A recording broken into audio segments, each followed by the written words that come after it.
साथियों, नमो नमः।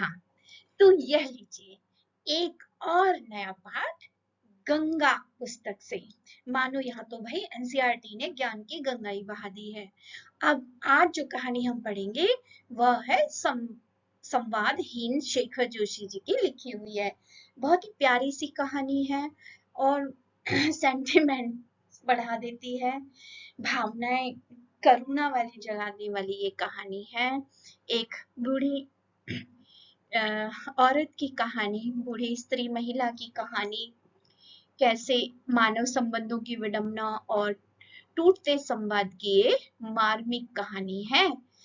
जब किसी माँ के बच्चे पढ़ लिख कर गांव छोड़कर शहर चले जाते हैं या किसी और वजह से नाता तोड़कर दूर रहने लग जाते हैं, तो उस महिला पर क्या बीतती होगी ये कोई नहीं समझ सकता। जिस पर बीतती है वही जानता है, क्योंकि उस अकेले टूटे फूटे खंडहर पुराने से घर में वह कैसे दिन बिताती होगी, कैसे रात बिताती होगी। ये तो उसका एक जान पहचान वाला व्यक्ति था, गणपत, जो उसे इन दुख की घड़ियों में एक पक्षी तोता लाकर उसे दे गया। और तोता और उसकी क्या जुगलबंदी हुई, आइए देखते हैं इस कहानी में। और हम साथ में व्याख्या देखेंगे पाठ की, पाठ का विश्लेषण करेंगे और हर तरह की इस पाठ के प्रश्नोत्तर, एक्स्ट्रा एमसीक्यूज और योग्यता आधारित प्रश्न भी हम करेंगे पाठ के अभ्यास के साथ। चलिए आगे बढ़ते हैं।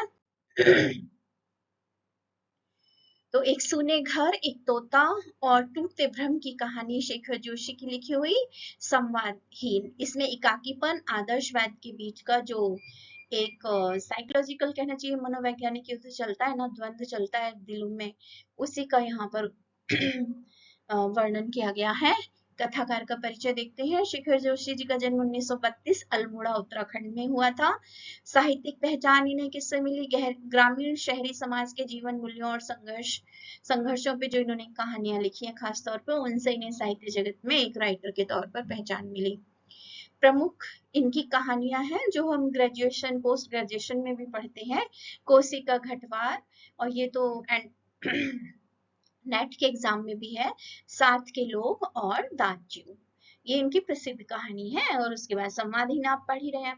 जोशी जी की कहानियां ना केवल बच्चों वे घटनाएं हैं, वे उन खामोशियों को आवाज देती हैं जो समाज के हाशिए पर छूट गए लोगों जैसे वृद्धों और प्रवासियों के बीच पनपती हैं। वो भाषणबाजी नहीं करते, वो तो एक घटना को उठाते हैं और उस घटना को आपके सामने हूबहू रख देते हैं। दर्शकों के ऊपर है वो उसका क्या विश्लेषण करते हैं।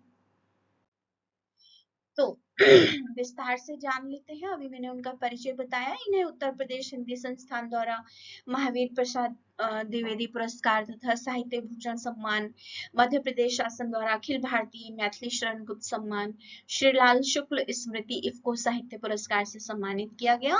सन 2022 में इनका निधन हो गया, यानी कि अभी ज्यादा समय नहीं हुआ इन्हें गए हुए संसार से।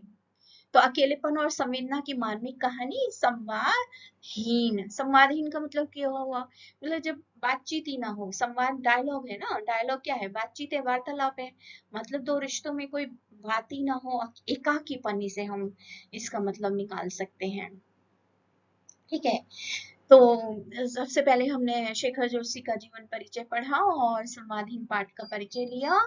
ठीक है, 1932 में जन्म हुआ और 2022 में इनकी मृत्यु हुई। इनकी प्रमुख कृतियां हमने देखी अभी, घटवार, दाजू और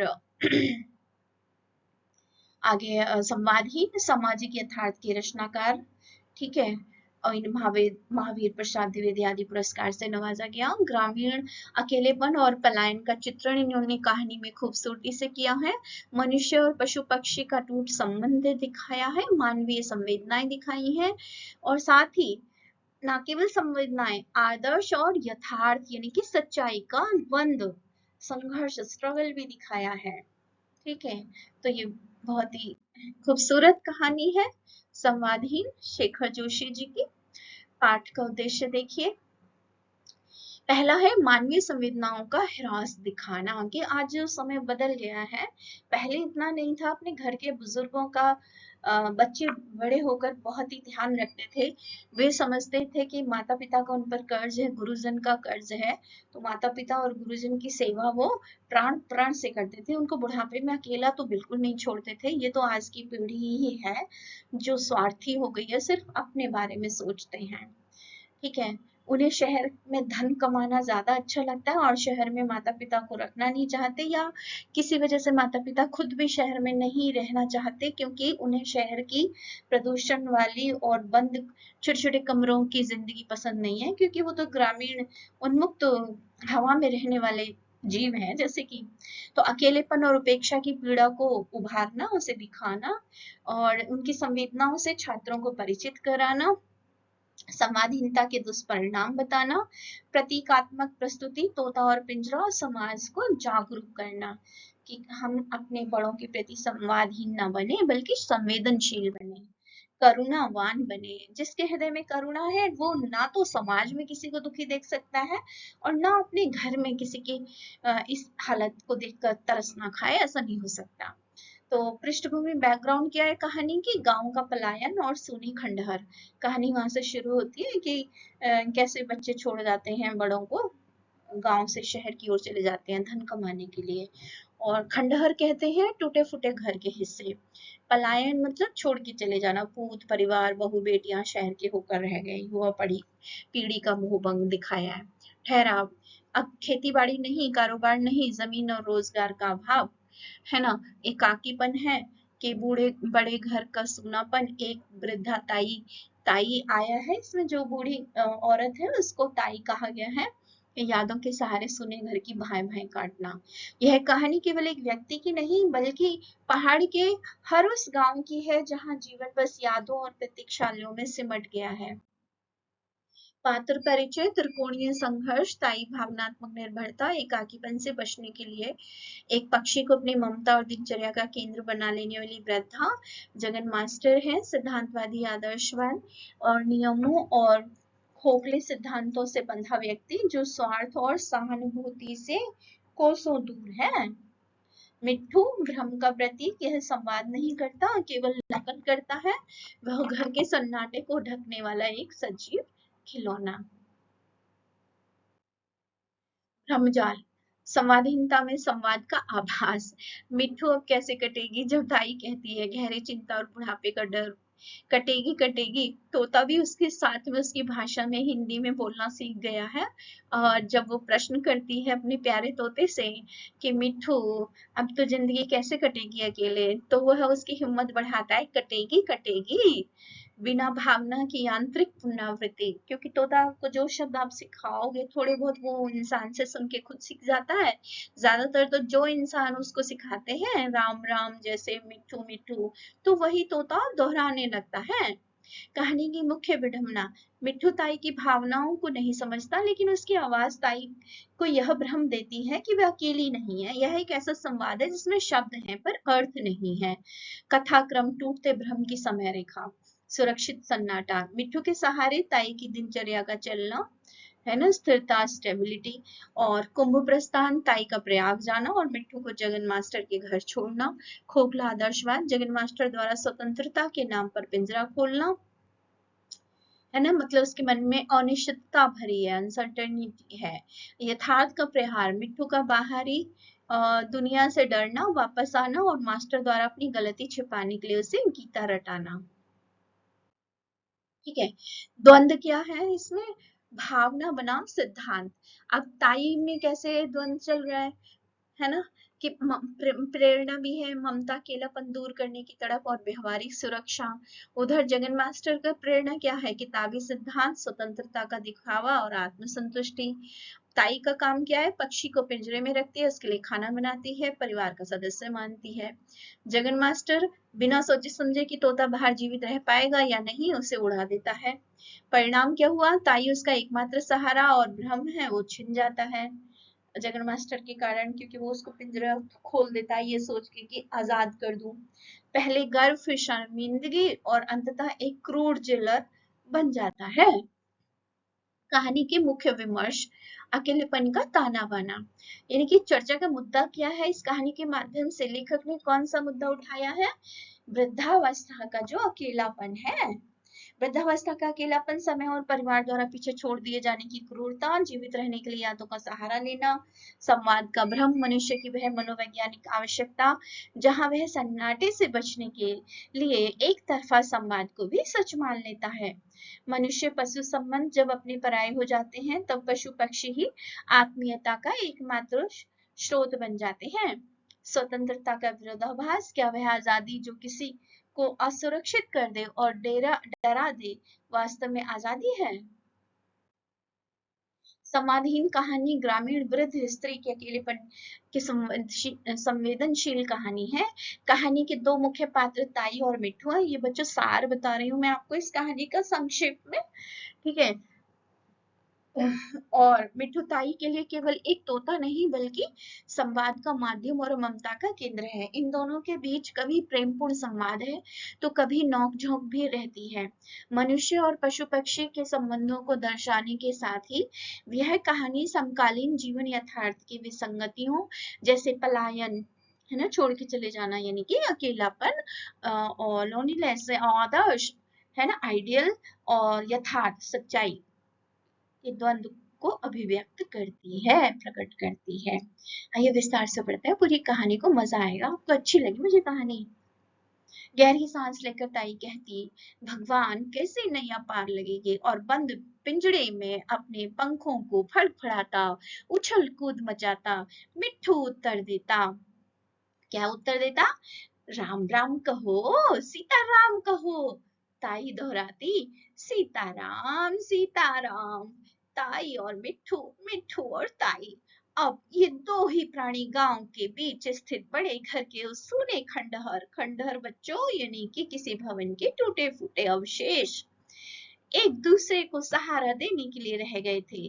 ताई ने अपने जीवन में अच्छे दिन भी देखे थे, पूत परिवार, बहू बेटियां, नौकर चाकर, गाय, ढोर, ढोर यानी कि पशु। कौन कौन से पशु होते हैं पालतू? घोड़ा, बैल, खच्चर, है ना, गाय, बछड़ा, भैंस, भैंसा। क्या नहीं था बड़े घर में। देखते ही देखते क्या से क्या हो गया।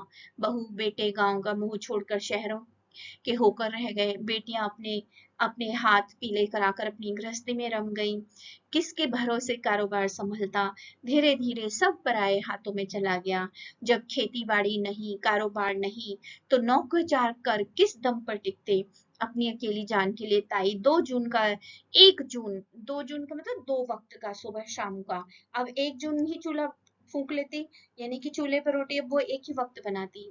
1 जून मतलब एक टाइम। जून का महीना भी होता है लेकिन यहाँ महीना नहीं है, यहाँ जून का अर्थ है वन टाइम ओनली।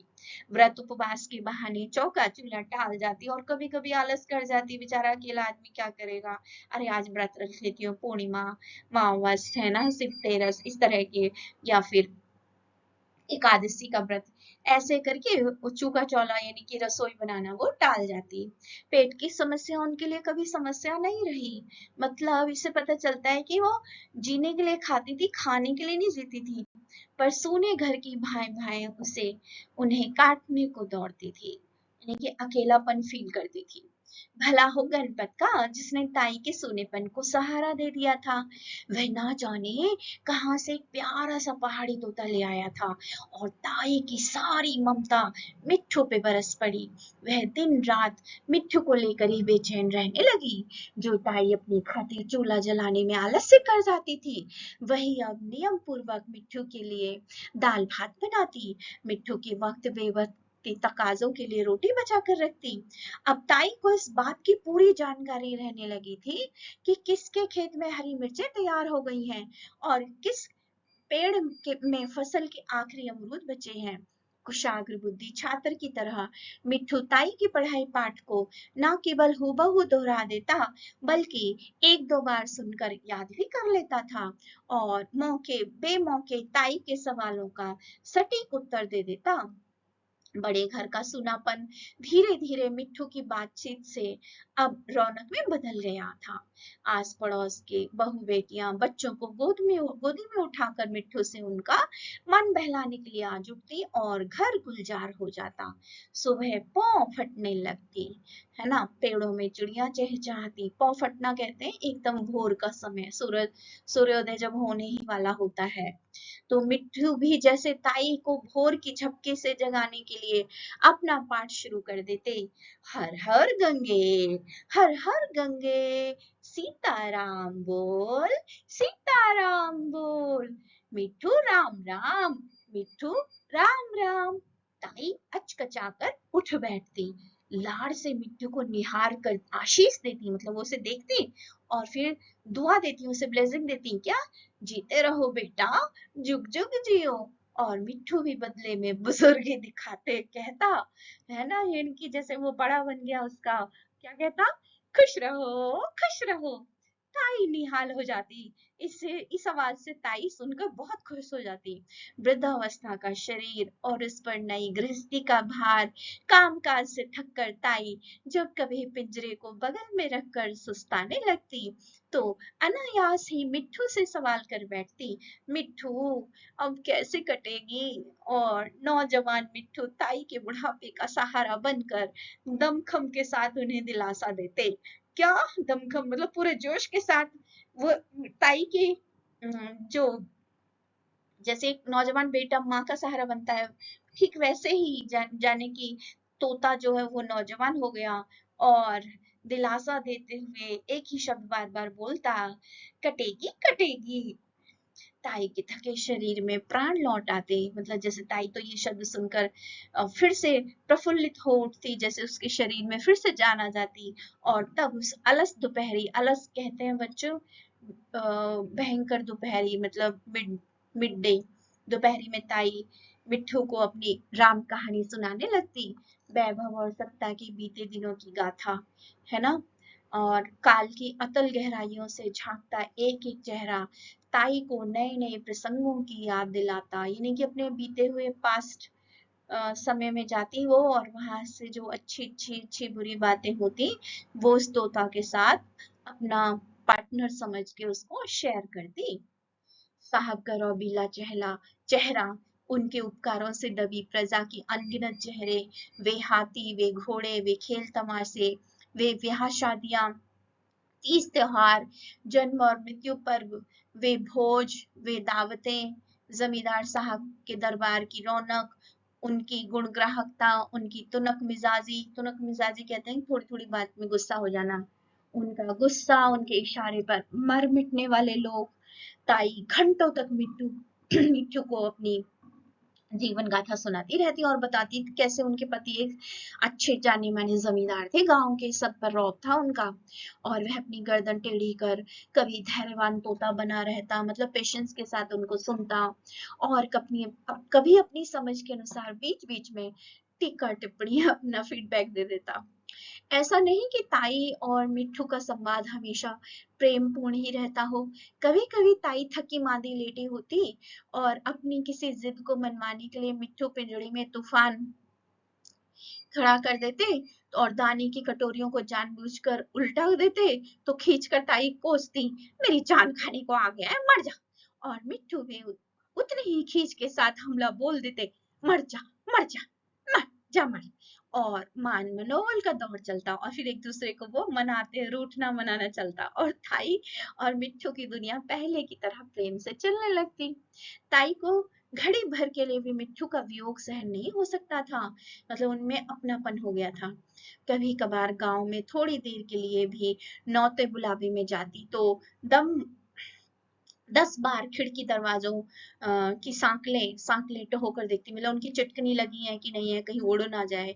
कंजूस के धन की तरह मिट्ठू को छिपा कर रखती, जैसे कंजूस होता है ना, अपनी मनी को वो बहुत छिपा के लोगों से रखेगा, नजर बचा के कहीं कोई चुरा ना ले जाए।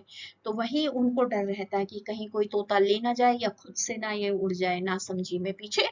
तो बड़े जब कहीं जाती है तो बड़े ध्यान से उसको अंदर बंद करके जाती घर में और जल्दी लौट आने का दिलासा देकर धैर्य से पांव बाहर निकालती। धैर्य मतलब धैर्य चौखट जो होती है ना मेन डोर की, उसको कहते हैं दहेरी।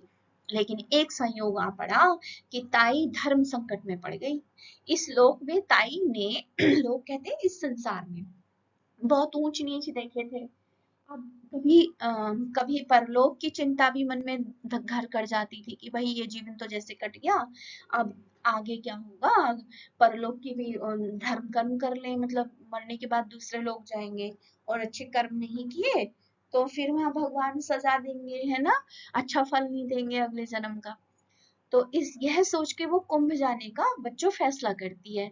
गांव के कई लोग कुंभ स्नान के लिए प्रयागराज जा रहे थे। अच्छा साथ बन रहा था। प्रयाग में कुंभ स्नान का लोभ जहां उन्हें अपनी ओर खींच रहा था, वहीं मिट्ठू की चिंता अपनी ओर खींच रही थी। हंसी हंसी में किसी ने सलाह दी, ताई मिट्ठू को भी अपने साथ ले चलो, उसे भी गंगा स्नान करा देना। किसी दूसरे ने टोक दिया कि रेलगाड़ी में उसका भी टिकट लगेगा, आखिर वह भी तो बोलता बतियाता प्राणी है।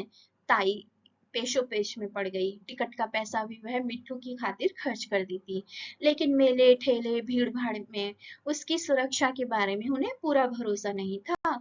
अंत में जगन मास्टर की घरवाली ने उनकी चिंता दूर कर दी। वह ताई के लौटने तक मिट्ठू को अपने पास रखने के लिए सहमत हो गई थी।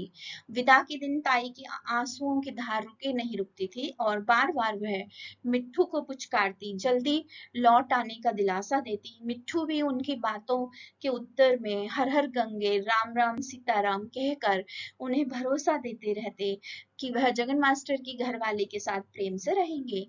ताई तो कुंभ स्नान के लिए चल दी, लेकिन जगन मास्टर के घर में महाकुंभ हो गया।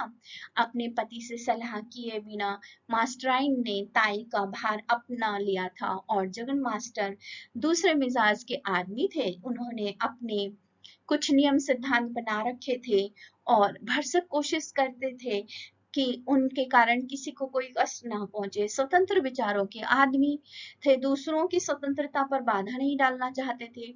पिंजड़े में बंद मिट्ठू को देखकर उन्हें बेचैनी होने लगती। वो ये सोचते कि ये इसको क्यों कैद कर रखा है भला।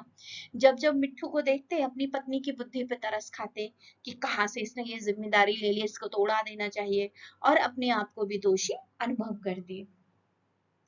जगन मास्टर के लिए एक मिट्ठू की यातना असह्य हो गई एक जब, तो उन्होंने एक दिन कमरा बंद कर मिट्ठू के पिंजरे को जमीन पर रखा और उसका दरवाजा खोल दिया ताकि उसे कुछ देर के लिए ही सही खुली हवा में जाने का मौका देकर अपने पाप का थोड़ा प्रायश्चित कर लें। मिट्ठू अब पिंजरे में रहने के इतने आदी हो चुके थे, उन्होंने बाहर जाने की कोई इच्छा ही नहीं प्रकट की। जगन मास्टर भी अपने धुन के पक्के थे। निकट ही अनाज का थैला पड़ा हुआ था, मतलब पास में ही, निकट मतलब पास में। उन्होंने मुट्ठी भर थोड़ा सा अनाज लेकर पिंजरे के दरवाजे से लेकर बाहर तक बिखेर दिया और सहम अलग हटकर उसे देखते रहे। मिट्ठू धीरे धीरे दाना चुगते हुए खाना लग गए। बाहर गए तो जगन मास्टर ने संतोष की सांस ली। मिट्ठू फिर पिंजरे की छत पर बैठ गए।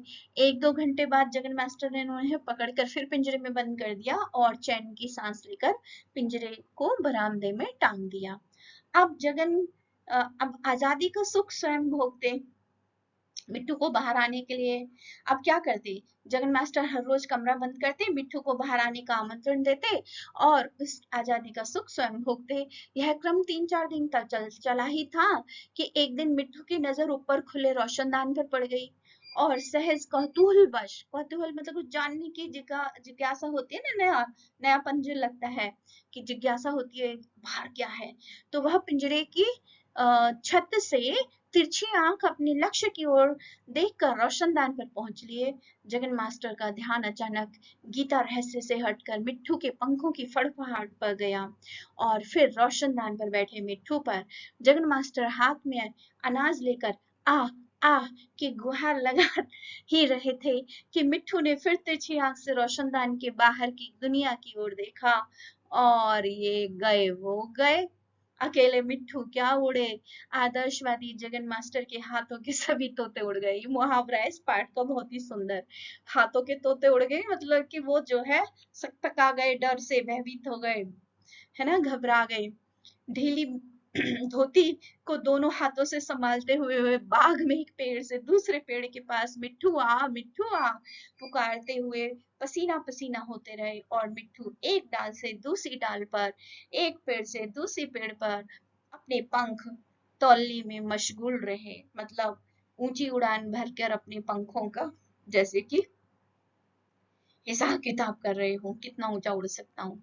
ताई के लौटने का दिन निकट आ रहा था। गांव में सभी के मन में इस अनोखी घटना ने एक गहरी आशंका को जन्म दे दिया।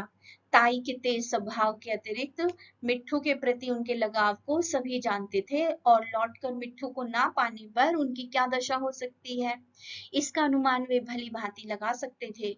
बहुत सोच विचार के बाद आखिर गणपत ने ही एक सुझाव दिया कि मिट्ठू की ही सूरत शक्ल का एक दूसरा तोता लाया जाए, ताकि ताई को भ्रम में रखा जा सके, और दूसरे दिन सच ही वह तोता लेकर हाजिर हो गए। अब जगन मास्टर की जिंदगी का एक नया दौर शुरू हुआ। वह तोते को पिंजड़े में रखकर पाठ पढ़ाने लगे, ताकि ताई के आने तक वह भी दो अक्षर सीख ले।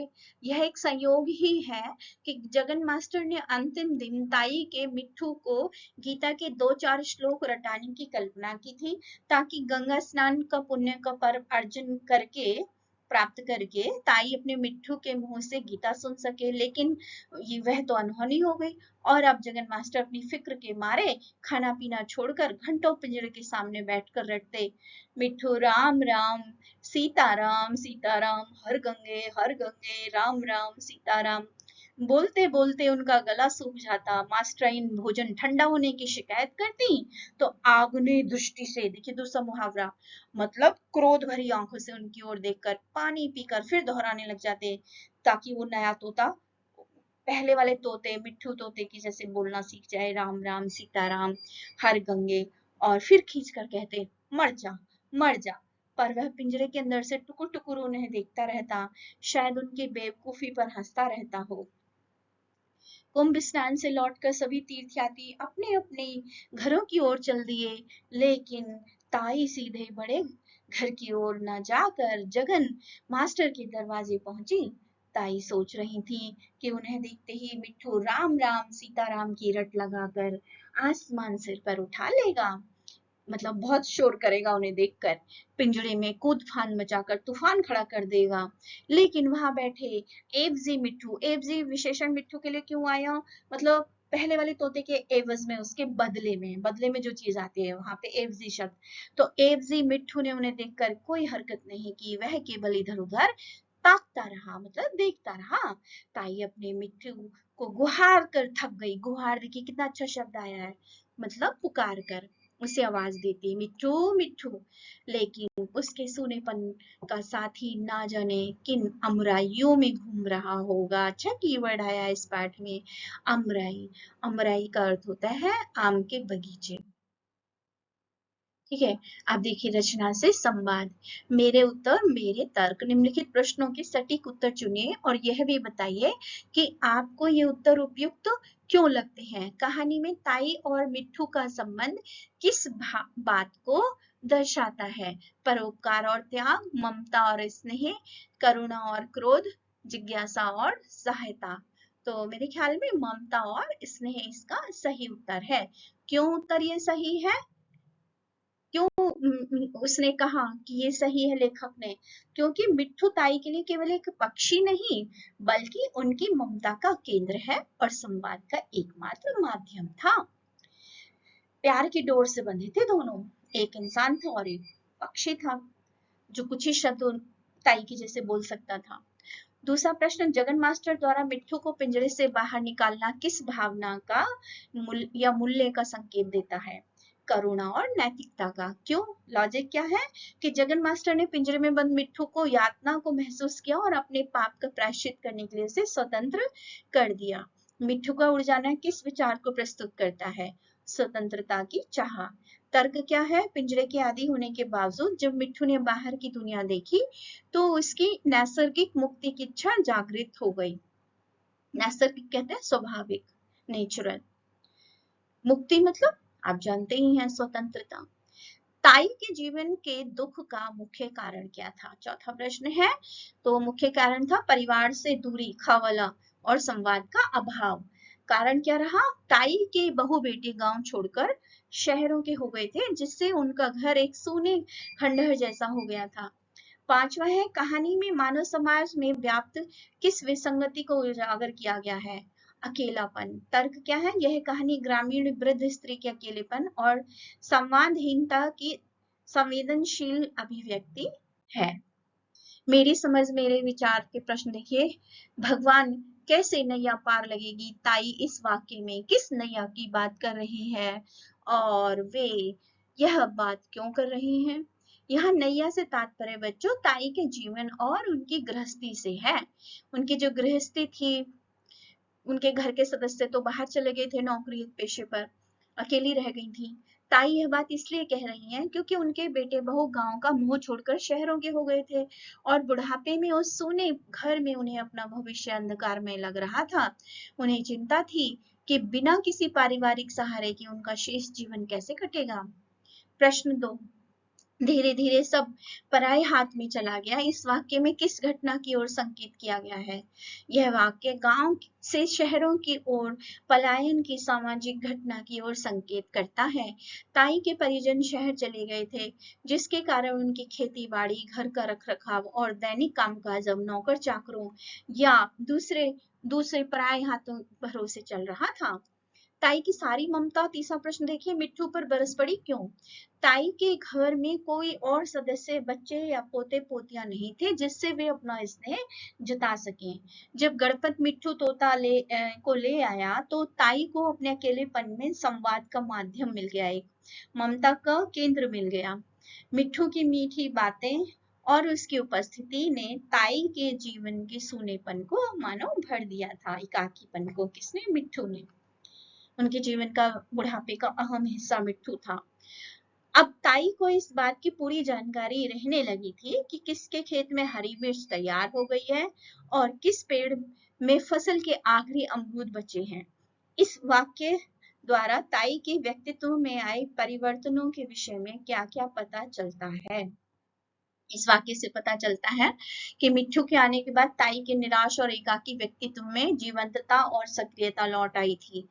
जो ताई पहले सुने घर के कारण दुखी रहती थी, अब वे मिट्ठू की पसंद मिर्च और अमरूद जुटाने के बहाने फिर से बाहरी दुनिया और गांव की गतिविधियों में रुचि लेने लगी थी। प्लस जो गांव की औरतें थी, वो अपनी गोद वाले बच्चों को लेकर उनके घर में आने लगी तोते से मिलवाने के बहाने, ताकि उनका बच्चा तोते मिट्ठू से बात करके खुश हो जाए। तो इस तरह से अब उनका अकेलापन दिन का तो दूर हो ही रहा था। जगन मास्टर दूसरे मिजाज के आदमी थे। जगन मास्टर का व्यक्तित्व कैसा था? कहानी में से उदाहरण देकर स्पष्ट कीजिए। जगन मास्टर स्वतंत्र विचारों वाले, नियमबद्ध और अत्यंत संवेदनशील व्यक्ति थे। वे किसी भी जीव की परतंत्रता को स्वीकार नहीं कर सकते थे। उदाहरण के लिए अपनी पत्नी के आग्रह पर मिट्ठू को रखने के बावजूद पिंजरे में बंद पक्षी की यातना उनसे देखी नहीं गई और उन्होंने अपने पाप का प्रायश्चित करने के लिए मिट्ठू को स्वतंत्र कर दिया। अब देखिए, कहानी का शीर्षक संवादहीन किसके लिए सबसे अधिक सार्थक प्रतीत होता है? ताई, जगन मास्टर, मिट्ठू या नया तोता? कारण सहित उत्तर दीजिए। तो यह शीर्षक सबसे अधिक ताई के लिए ही सार्थक है। सार्थक है मतलब सही अर्थ निकलता है उनके लिए। कहानी का मूल विषय ग्रामीण वृद्ध स्त्री का अकेलापन और संवाद की कमी है। ताई के पास बड़ा घर और संपत्ति तो थी, पर बात करने वाला कोई नहीं था। मिट्ठू के जाने के बाद वे फिर से उसी संवादहीन स्थिति में पहुंच जाती हैं, जहां नए तोते के साथ उनका मानसिक जुड़ाव नहीं हो पाता। अब ये ही दो प्राणी गांव के बीच में स्थित बड़े घर के उस सूने खंडहर में एक दूसरे को सहारा देने के लिए रह गए थे। ताई के बड़े से घर को सूना खंडहर क्यों कहा गया होगा? ताई का घर भौतिक रूप से तो बड़ा था और कभी परिवार से भरा रहता था, लेकिन अब सदस्यों के पलायन के कारण वहां कोई चहल पहल नहीं बची थी। घर की जीवंतता अपनों से होती है, यानी कि घर लाइव होता है। एक तो हाउस होता है, होम होम क्या है, स्वीट होम तब है जब उसमें रहने वाले मेंबर प्यार से रह रही हों एकता के साथ। अपनों के बिना वह घर ताई के लिए किसी निर्जीव खंडहर के समान था, जहां केवल सन्नाटा पसरा रहता था। कहानी मानवीय संवेदनाओं और सामाजिक विसंगतियों को गहराई से स्पष्ट करती है। पृष्ठ 54 पर दिए गए खंड मेरे अनुभव मेरे विचार के प्रश्न के उत्तर देखो। कभी कभी गांव में थोड़ी देर के लिए भी न्योते बुलावे में जाती तो 10 बार खिड़की दरवाजों की साकलें टटोल कर देखती। ताई की तरह जब आप अपने घर या परिवार से दूर होते हैं तो किसी वस्तु या व्यक्ति की चिंता आपको भीतर से कैसी परेशान करती है। जब हम अपने घर या परिवार से दूर होते हैं तो अक्सर मन में असुरक्षा और अनहोनी का भय बना रहता है। ताई जिस तरह चोरी या नुकसान के डर से बार बार दरवाजों के सामने देखती है, उसी तरह हमें भी अपनों की कुशलता या अपनी प्रिय वस्तुओं की सुरक्षा की चिंता भीतर से बेचैन करती है। यह चिंता हमारे गहरे लगाव और जिम्मेदारी के भाव को दर्शाती है। आखिर वह भी तो बोलता बतियाता प्राणी है। क्या आप मानते हैं कि पशु पक्षियों में भी संवेदनाएं होती हैं? अपने किसी अनुभव का वर्णन करते हुए लिखिए। हाँ, पशु पक्षियों में भी गहरी संवेदनाएं और भावनाएं होती हैं। कहानी में मिट्ठू ताई के साथ सीताराम बोलकर संवाद करता था और उनकी बातों पर अपनी समझ के अनुसार टीका टिप्पणी भी करता था, जो उसकी संवेदनशीलता का प्रमाण है। मेरे अनुभव में भी पालतू पशु अपने स्वामी के सुख दुख को समझते हैं और अपनी हरकतों से अपनी सहानुभूति या खुशी प्रकट करते हैं। अब गणपत ने ही एक सुझाव दिया कि मिट्ठू की ही सूरत शक्ल का एक दूसरा तोता ले आया जाए, ताकि ताई को भ्रम में रखा जा सके, मतलब उन्हें पता न चले, ताकि उन्हें कष्ट ना हो, पीड़ा ना पहुंचे, उसकी जुदाई ना सहनी पड़े। ताई को भ्रम में रखना उचित था या नहीं? तर्क सहित अपने विचार लिखिए। ताई को भ्रम में रखना नैतिक रूप से उचित नहीं था, क्योंकि ताई का प्रेम उस विशेष मिट्ठू के व्यक्तित्व और उसकी बातों से था, न कि केवल उसकी सूरत वाले किसी भी तोते से। यद्यपि गणपत का उद्देश्य ताई को मानसिक सदमे से बचाना था, पर सच्चाई को छिपाना था। ये तो अंत में ताई का उस नए तोते से जुड़ाव ना हो पाना यह सिद्ध करता है कि वास्तविक आत्मीयता का स्थान कोई भ्रम नहीं ले सकता। ताई सोच रही थी कि उन्हें देखते ही मिट्ठू राम राम सीताराम की रट लगाकर आसमान सिर पर उठा लेगा। क्या कभी ऐसा हुआ कि आपने सोचा कुछ और हुआ कुछ और? अपने अनुभव को लिखो। तो ये बच्चों वैसे तो आपको लिखना है, मैं बस आपको संकेत दे रही हूँ कि जीवन में अक्सर ऐसी परिस्थितियां आती हैं जहां हमारी अपेक्षाएं यथार्थ से भिन्न होती हैं।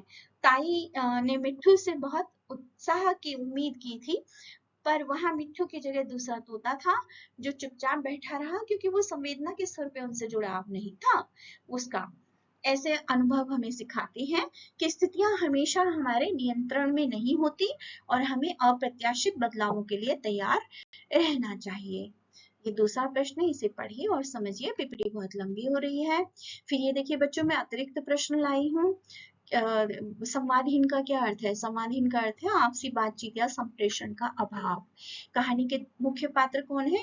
लाचार बूढ़ी औरत। पिंजरे में कौन सा पक्षी था? तोता। कहानी में घरों की स्थिति कैसे दिखाई गई है? टूटे फूटे और जर्जर, खंडहर जैसे कि। बूढ़ी औरत की स्थिति का वर्णन करिए। बूढ़ी औरत बहुत लाचार, अकेली और उपेक्षित है। उसके जीवन में कोई सहारा या संवाद करने वाला नहीं है, जिससे वह मानसिक रूप से दुखी और असहाय महसूस करती है।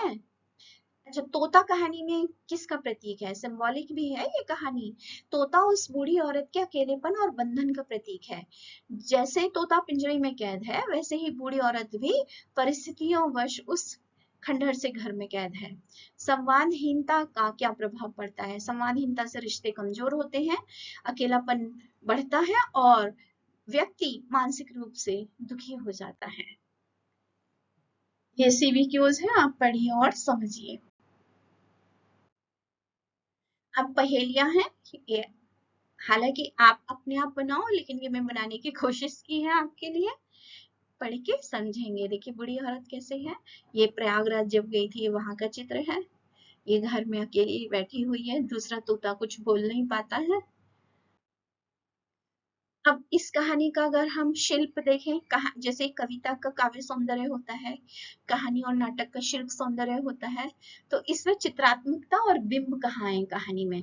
तो सूने घर की भाई भाई पसीने पसीने होते रहे, मिट्ठू का एक डाल से दूसरी डाल पर पंख तौलने में मशगूल रहे।